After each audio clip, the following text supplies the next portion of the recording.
Look at a modern factory floor.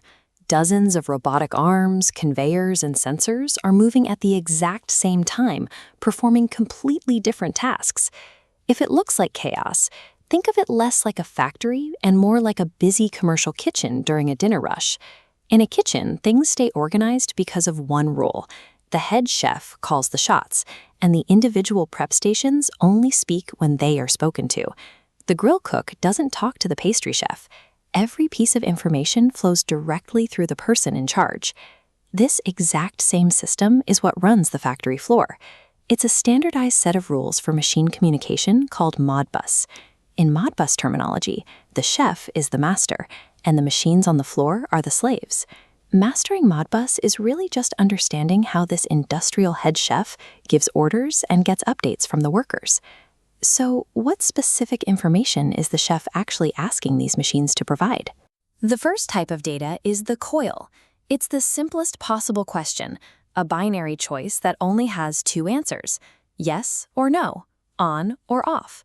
If the chef asks, "Is the grill on?" the station sends a 1 for yes or 0 for no. But sometimes the chef needs more detail. Modbus uses registers for specific measurements, like finding out the baking oven is exactly 350 degrees. Summarizing, no matter how complex the factory, every message boils down to these two things: simple on and off coils or numerical registers. Now that we know the language, we have to look at how the chef's voice actually reaches the cooking stations. The classic method is Modbus serial. It works like a physical paper ticket being slid down a metal rail to a line cook. On the factory floor, that ticket moves along a wire called an RS-485 cable. Because it's a single line, machines have to wait their turn to speak. It's an older method, but it is incredibly reliable. Modern setups use Modbus Ethernet, like a chef typing an order into a tablet that instantly broadcasts to screens at every station. This uses standard internet cables. The message enters each machine through a specific digital doorway known as port 502. Whether the factory uses an old physical wire or a fast modern network, the core Modbus language remains exactly the same.